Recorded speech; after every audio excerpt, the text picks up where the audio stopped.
ചെറിയൊരു അശ്രദ്ധ കൊണ്ട് 54 മില്യൺ ഖത്തർ റിയാൽ കൊടുക്കാൻ കമ്പനിയോട് കോടതി വിധിച്ചു. ചെറിയൊരു അശ്രദ്ധ സംഭവിച്ചതാ കാരണം.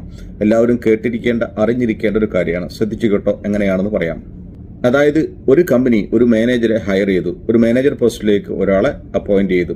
അങ്ങനെ ഇന്റർവ്യൂ ഒക്കെ കഴിഞ്ഞു. ശമ്പളത്തിന് പുറമെ അദ്ദേഹത്തിന് 10% കമ്പനിയുടെ പ്രോഫിറ്റിന് വാഗ്ദാനം ചെയ്തു. ഒക്കെ ഇരു കൂട്ടരും സമ്മതിച്ചു. അങ്ങനെ കോൺട്രാക്ട് ഡ്രാഫ്റ്റ് ചെയ്തു, കോൺട്രാക്ട് സൈൻ ചെയ്തു. അങ്ങനെ ഈ മാനേജർ ഈ പോസ്റ്റിൽ 12 വർഷം ഈ കമ്പനിയിൽ ജോലി ചെയ്തു.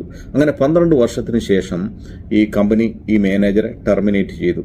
അങ്ങനെ ടെർമിനേറ്റ് ചെയ്തപ്പോൾ ഈ മാനേജർ ഈ കമ്പനിയോട് അവകാശപ്പെട്ടു. അദ്ദേഹത്തിന് കിട്ടാനുള്ള ആനുകൂല്യങ്ങളൊക്കെ ഏകദേശം 1 മില്യൺ ഖത്തർ റിയാലോളം അദ്ദേഹം അവകാശപ്പെട്ടു. അദ്ദേഹത്തിന്റെ മറ്റു ആനുകൂല്യങ്ങളും അദ്ദേഹത്തിന് 10% പ്രോഫിറ്റും അടക്കം ഒരു 1 മില്യൺ ഖത്തർ റിയാലോളം അവകാശപ്പെട്ടു. അങ്ങനെ കമ്പനി ഇത് കൊടുക്കില്ല എന്ന് നിരസിച്ചു. അങ്ങനെ എന്ത് ചെയ്തു, ഈ മാനേജർ ലേബറിൽ ഒരു കേസ് ഫയൽ ചെയ്തു. അങ്ങനെ പക്ഷെ അത് ഈ കേസ് തള്ളിപ്പോയി. കാരണം എന്ന് വെച്ചാൽ ഇതിനൊരു ലീഗൽ ഡ്യൂറേഷൻ ഉണ്ടല്ലോ, ഓൾമോസ്റ്റ് 1 ഇയറിൽ കൂടുതലായതുകൊണ്ട് ഈ കേസ് തള്ളിപ്പോയി. അങ്ങനെ ലേബറിൽ നിന്ന് ഈ കേസ് ഡിസ്മിസ് ആയപ്പോൾ ഈ മാനേജർ കോർട്ടിൽ ഒരു സിവിൽ കേസ് ഫയൽ ചെയ്തു. അദ്ദേഹത്തിന്റെ 10% പ്രോഫിറ്റും മറ്റു ആനുകൂല്യങ്ങളും അവകാശപ്പെട്ടുകൊണ്ട് അദ്ദേഹം കോർട്ടിൽ ഒരു സിവിൽ കേസ് ഫയൽ ചെയ്തു. അങ്ങനെ കോടതി ഈ ഇദ്ദേഹത്തിന്റെ കേസ് പഠിക്കാൻ തീരുമാനിച്ചു. അങ്ങനെ കോടതി കണ്ടെത്തിയതാണ് ഈ ഒരു മിസ്റ്റേക്ക്. ഈ മിസ്റ്റേക്ക് കൊണ്ടാണ് ഇത്രയും എമൗണ്ട് കൊടുക്കാൻ കോടതി പിടിക്കേണ്ടി വന്നത്. അദ്ദേഹത്തിന്റെ കോൺട്രാക്റ്റും കാര്യങ്ങളൊക്കെ പരിശോധിച്ചു. അങ്ങനെ നമ്മൾ പറഞ്ഞിരുന്നല്ലോ തുടക്കത്തിൽ ഒരു കോൺട്രാക്ട് ഈ മാനേജറും കമ്പനിയും തമ്മിലുള്ള ഒരു കോൺട്രാക്ട് സൈൻ ചെയ്തു എന്നുള്ളത്. അതിൽ നമ്മൾ പറഞ്ഞിരുന്നു ഇദ്ദേഹത്തിന് 10% ഓഫ് പ്രോഫിറ്റും ഇദ്ദേഹത്തിന് വാഗ്ദാനം ചെയ്തിരുന്നു.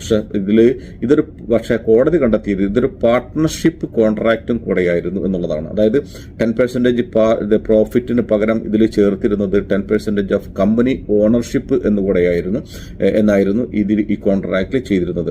അങ്ങനെ കോടതി കണ്ടെത്തിയെന്ന് വെച്ചാൽ അപ്പൊ അത് ഈ കമ്പനി അധികൃതർ ശ്രദ്ധിച്ചിരുന്നില്ല. ഈ മാനേജർ പോലും ഇത് ശ്രദ്ധയിൽപ്പെട്ടിരുന്നില്ല. കാരണം മാനേജർ അവകാശപ്പെട്ടത് 10% പ്രോഫിറ്റ് ആയിരുന്നു. പക്ഷെ കോടതി കണ്ടെത്തിയത് കോൺട്രാക്റ്റിൽ മെൻഷൻ ചെയ്തിരിക്കുന്നത് 10% ഓഫ് കമ്പനി ഓണർഷിപ്പ് എന്നുള്ളതാണ്. അങ്ങനെ കോടതി വിധിച്ചത് ഇദ്ദേഹത്തിന് 10% ഓഫ് കമ്പനിയുടെ ഓണർഷിപ്പ് കൊടുക്കാൻ കോടതി വിധിച്ചു. അങ്ങനെ ആദ്യത്തെ വിധി വന്നത് 17 മില്യൺ ഖത്തർ റിയാലാണ് അദ്ദേഹത്തിന് കൊടുക്കാൻ വേണ്ടിയിട്ട് കോടതി വിധിച്ചത്. അങ്ങനെ കമ്പനി അധികൃതർ അപ്പീൽ പോയി ഈ കേസ് വീണ്ടും ഒരു 2 വർഷത്തോളം നീണ്ടു. അങ്ങനെ 2 വർഷത്തോളം നീളുന്നതിനാൽ ഈ കോമ്പൻസേഷൻ ഈ 17 എന്നുള്ളത് ഒരു 34 മില്യൺ ഖത്തർ റിയാലായി. അങ്ങനെ കമ്പനി വീണ്ടും ഇതിനെതിരെ അപ്പീൽ പോയി. വീണ്ടും ഒരു 2 വർഷത്തോളം കേസ് നീണ്ടു. അങ്ങനെ ഈ 34 എന്നുള്ളത് 54 മില്യൺ ഖത്തർ റിയാൽ കൊടുക്കാൻ കോടതി വിധിച്ചു ഈ മാനേജർക്ക്. ഇതാണ് ഇവിടെ സംഭവിച്ചത്.